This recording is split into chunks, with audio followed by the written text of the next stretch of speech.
Hello friends, स्वागत है आप सभी का मेरे चैनल इंग्लिश फॉर ऑल में। अपन ने 110 इडियम्स अभी तक देखे हैं। आज के इस वीडियो में अपन उसके आगे बढ़ते हैं। नेक्स्ट अपना इडियम आता है in the long run. Okay, in the long run. In the long run का क्या अर्थ होता है? इन फ्यूचर, भविष्य में।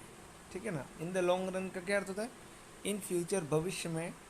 Don't worry, you will get success in the long run. It means घबराने की ज़रूरत नहीं है, फ्यूचर में तुमको सक्सेस मिलेगी। It means in the long run का अर्थ होता है इन फ्यूचर। फिर आता है दोस्तों इनडिस्पोज्ड टू। ये भी अच्छा आइडियम है, ध्यान रखना इसको। इनडिस्पोज यानी नॉट इंक्लाइन, किसी के प्रति रुचि न होना। आई एम इनडिस्पोज, ये देखना इनडिस्पोज क्या हुआ। I am indispose to smoking. It means I don't have reclination या इंक्लिनेशन टूवर्ड स्मोकिंग। मुझे स्मोकिंग में कोई ज़्यादा इंटरेस्ट नहीं है, तो वो कहलाता है इनडिस्पोज्ड। ओके। फिर होता है जैक ऑफ ऑल ट्रेड्स। ये तो आपने सुना ही होगा, jack of all trades but master of none.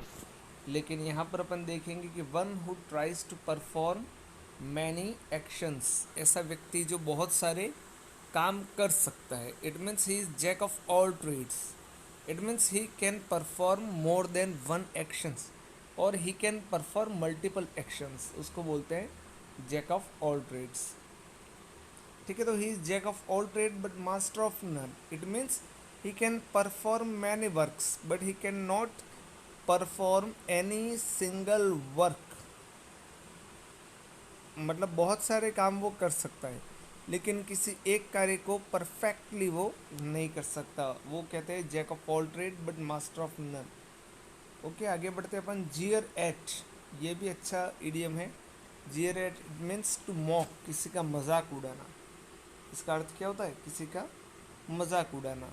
तो डोंट जियर एट द पुअर, हमें कभी भी गरीबों का मजाक नहीं उड़ाना चाहिए।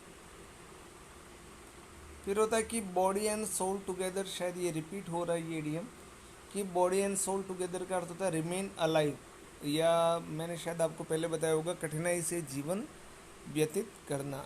तो वो कहलाता है to keep body and soul together. तो it is difficult to keep body and soul together in such condition.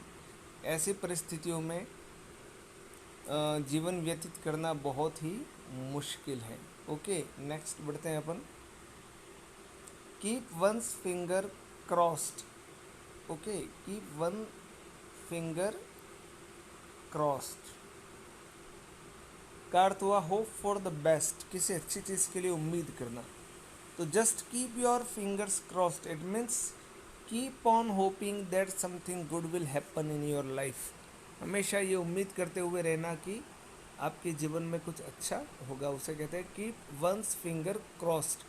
ये आप ध्यान में रखना, आप भी देखना कभी भी whenever you are confuse और when you are thinking a lot, तो आप अपने हाथों की सिचुएशंस देखते होंगे, फिंगर्स वो क्रॉस्ड होते हैं, इसका मतलब आप उम्मीद कर रहे हो कि कुछ ना कुछ अच्छा होगा। वही कहलाता है कीप वंस फिंगर क्रॉस्ड। फिर होता है कीप द बॉल रोलिंग।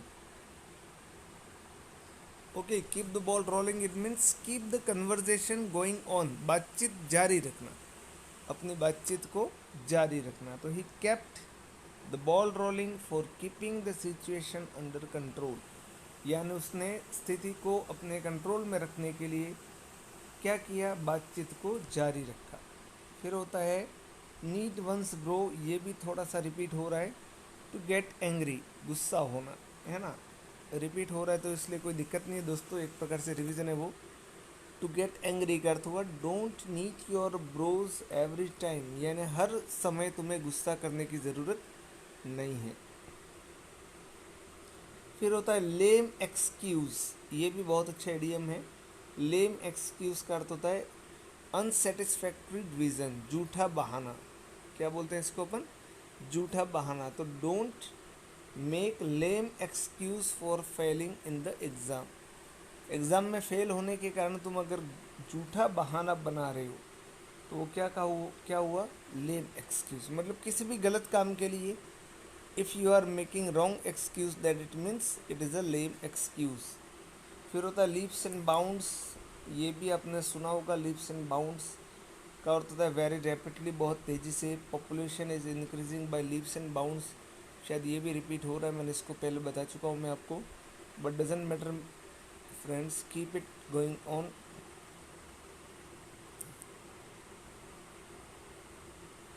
आगे देखना, let the cat out of the bag. Okay ना, let the cat out of the bag, it means let out a secret, किसी सीक्रेट चीज़ को बाहर निकालना, उसको अपन बोलते हैं गुप्त बात को जाहिर करना।